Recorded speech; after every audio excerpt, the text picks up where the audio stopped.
Hi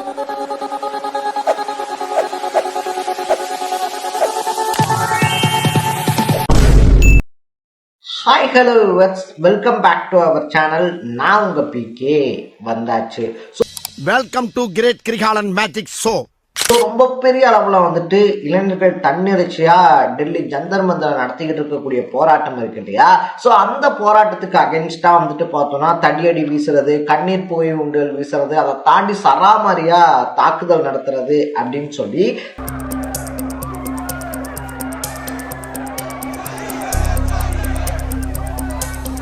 பல ஆயுதங்களை கையில் எடுத்த பாஜக இப்போ ஒரு புது ஆயுதத்தை கையில் எடுத்துட்டு வந்திருக்கு அப்படின்னு தான் சொல்லணும்.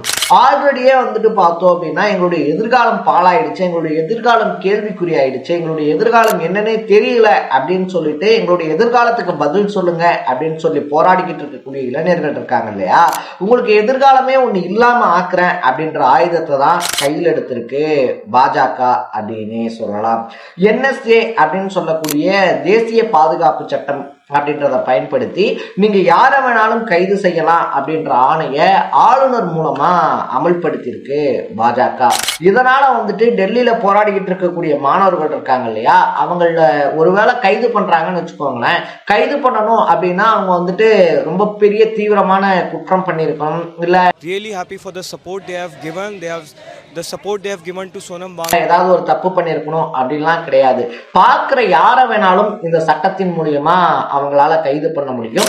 அப்படி அவங்க கைது பண்ணாங்க அப்படின்னா எங்களை வந்துட்டு நாங்க எந்த தப்புமே பண்ணல, எங்களை கைது பண்ணிட்டாங்க அப்படின்னு சொல்லிட்டு அவங்க உயர்நீதிமன்றம் உச்ச நீதிமன்றத்துல கூட மேல்முறையீடு பண்ண முடியாது. டெஃபினட்டா வந்துட்டு 1 வருஷம் ஜெயில தான் இருந்தாகணும். அத்தியாவசிய சேவைகளுக்கு அச்சுறுத்தல் என்று அந்த அரசு கருதினால் ஒரு குற்றச்சாட்டு இன்றி, எந்த விதமான குற்றச்சாட்டும் இன்றி, விசாரணை இன்றி 3 மாதங்கள் முதல் 12 மாதங்கள் வரை தடுப்பு காவலில் வைக்கக்கூடிய இப்படிப்பட்ட ஒரு கொடிய தாக்குதல் தான் மாணவர்கள் மேல நடத்தப்பட இருக்கு அப்படின்னே சொல்லலாம். இந்த NSA அப்படின்னா என்ன, அதை தாண்டி இந்தியாவில் நடந்த ஒரு ரொம்ப பெரிய பலி கொடுத்த தாக்குதல் இன்னைக்கு இந்தியாவிலேயே மறுபடியும் நிகழ்றதுக்கான வாய்ப்பு அப்படின்றது உருவாக்கப்பட்டுக்கிட்டு இருக்கு. அதை பத்தி தான் நம்ம விலாவாரியா பேச போறோம். அதுக்கு முன்னாடி நம்ம சேனலுக்கு நீங்க புதுசா வந்திருந்தீங்கன்னா மறக்காம சேனலை ஃபாலோ பண்ணி சப்ஸ்கிரைப் பண்ணிக்கங்க. ஃபர்ஸ்ட் ஆஃப் ஆல் வந்துட்டு பார்த்தோம்னா இந்த NSA அப்படின்னு சொல்ற தேசிய பாதுகாப்பு சட்டம் இருக்கு இல்லையா, பிரிட்டிஷால உருவாக்கப்பட்ட ஒரு விஷயம் அப்படின்னு தான் சொல்லணும். ஏன்னா அன்னைக்கு வந்துட்டு சுதந்திர இந்தியா வேணும் அப்படின்னு சொல்லிட்டு இன்னைக்கு ஜந்தர் மந்தர் இளைஞர்கள் போராடுற மாதிரியே அன்னைக்கும் பல குழுக்கள் வந்துட்டு போராடிக்கிட்டு இருந்தாங்க, சுதந்திர இந்தியா வேணும் அப்படின்னு சொல்லிட்டு. ஸோ அவங்க எல்லாத்தையுமே முடக்கி வைக்கணும், அவங்கள போராடாம பார்த்துக்கணும், பிரிட்டிஷ்க்கு அகைன்ஸ்டா அவங்க வாய் திறக்காம பாத்துக்கணும். இன்னைக்கும் அதே தான் நிலைமை, டெல்லிக்கு அகைன்ஸ்டா யாரும் வாய் திறக்காம பாத்துக்கணும் அப்படின்னு நினைக்கிறாங்க இல்லையா?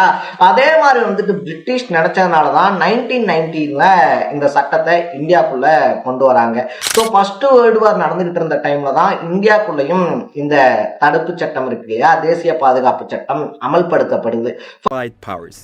Thanks to new military technologies and the horrors of trench warfare, first time வந்துட்டு பார்த்தோம்னா அவசர சட்டமா தான் அமல்படுத்துறோம் அப்படின்னு சொல்லிட்டு பிரிட்டிஷ் இருந்தப்பயா இருந்தாலும் சரி, இல்ல 1980ஸ்ல இந்தியன் கவர்மெண்ட் அமல்படுத்தும் போதா இருந்தாலும் சரி, அவசர சட்டம் அப்படின்னு சொல்லி உள்ள கொண்டு வந்தாங்களே தவிர அதுக்கப்புறமா இந்த சட்டத்தை நீக்கவே இல்லை அப்படின்றதுதான் இதுல ஒரு ஸ்பெஷாலிட்டியே. ஏன்னா சிட்டிங் கவர்மெண்ட் இருக்காங்க இல்லையா, அவங்களுக்கு யார் யாரெல்லாம் தேவையில்லையோ அவங்க எல்லாத்தையுமே தேசிய பாதுகாப்பு சட்டத்துல அடைச்சு வச்சிட முடியும். அதை தாண்டி வந்துட்டு பார்த்தோம் அப்படின்னா அவங்க 1 வருஷத்துக்கு பெயிலும் வாங்க முடியாது, அப்பீலும் போக முடியாது அப்படின்றதுனால பெரும்பாலும் வந்துட்டு கவர்மெண்ட்டுக்கு அகென்ஸ்டா செயல்படுறவங்கள தான் இந்த சட்டத்துல கைது பண்ணுவாங்க. ஆனா முதல் முறையா இங்க எதிர்காலம் போயிடுச்சு அப்படின்னு சொல்லிட்டு அவங்களுடைய வாழ்க்கையினுடைய உரிமைக்காக போராடக்கூடிய இளைஞர்கள் இருக்காங்க இல்லையா, அவங்க மேல இந்த சட்டம் பாய போகுது அப்படின்றதுதான் அதிர்ச்சிகரமான ஒரு விஷயம்.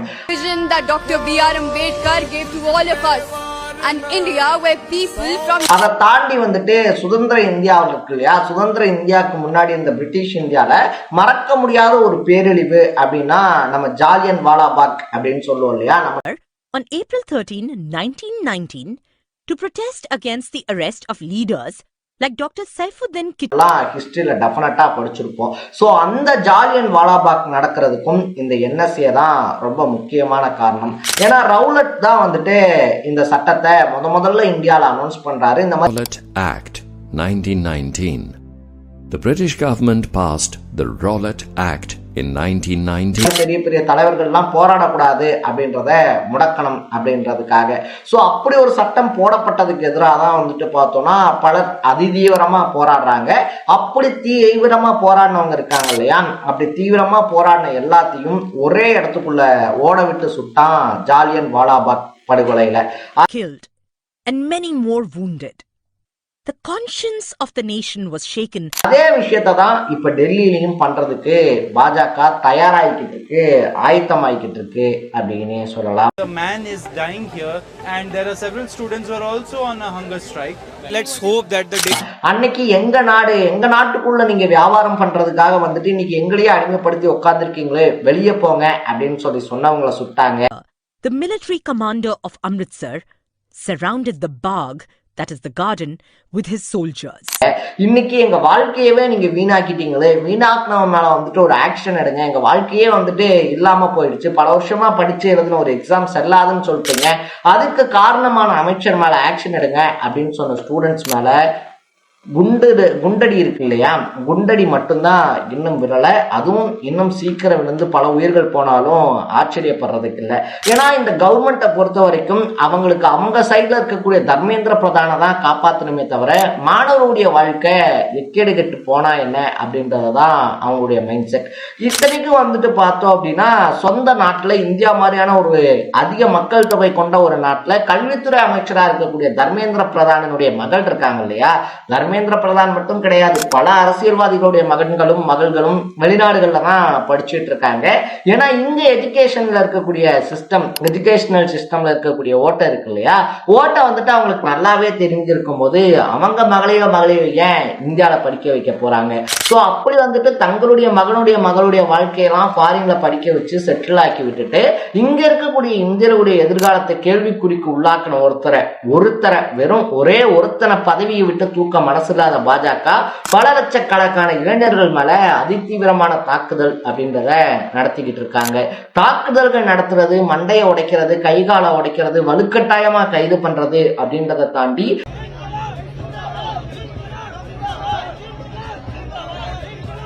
பல லட்சக்கணக்கான உயிர்களை காவு வாங்கின ஜாலியன் வாலாபாக் இருக்கு இல்லையா, அது நடக்கிறதுக்கு காரணமான ஒரு சட்டத்தையே மறுபடியும் அந்த மாணவர்கள் மேல பிரயோகப்படுத்துறது, அந்த மாணவர்கள் மேல திணிக்கிறது அப்படின்றது இருக்கு இல்லையா, எந்த விதத்திலையும் ஏத்துக்கக்கூடியது இல்லை அப்படின்னு தான் சொல்லணும். நம்ம இந்த விஷயத்த தொடர்ந்து பேசியே ஆகணும், பேசிட்டு தான் இருக்கணும். ஏன்னா இன்னைக்கு அங்க லட்சக்கணக்கான இளைஞர்கள் அடி வாங்குறதோ, மண்டை உடப்படுறதோ, இல்ல தங்களுடைய உயிர்களை விடுறதோ வந்துட்டு அவங்களுக்காக மட்டும் கிடையாது, அவங்களுடைய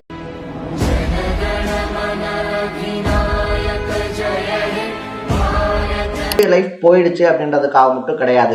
நம்ம இன்னைக்கு பண்ற போராட்டம் அப்படின்றது எஜுகேஷனல் சிஸ்டம் மாத்திடாதா, அப்படி அந்த எஜுகேஷனல் சிஸ்டம் மாற்றப்பட்டு அடுத்து வரக்கூடிய ஜென்ரேஷனாவது நம்மள மாதிரி பாதிக்கப்படாம இருந்துடணும் அப்படின்றதுக்காக மட்டும்தான் இந்த போராட்டம் நடந்துகிட்டு இருக்கு. ஸோ தொடர்ந்து நம்ம பேசிட்டே தான் இருக்க போறோம், அந்த மாணவர்கள் கூட நம்ம நின்றுட்டே தான் இருக்க போறோம். நீங்க இந்த விஷயத்தை பத்தி என்ன நினைக்கிறீங்க அப்படின்றத கமெண்ட் பண்ணிட்டு மறக்காம சேனலை ஃபாலோ பண்ணி சப்ஸ்கிரைப் பண்ணிக்கோங்க. நாளைக்கு இதே மாதிரி இன்னொரு இன்ட்ரெஸ்டிங்கான வீடியோவோட சந்திக்கலாம். Tata bye.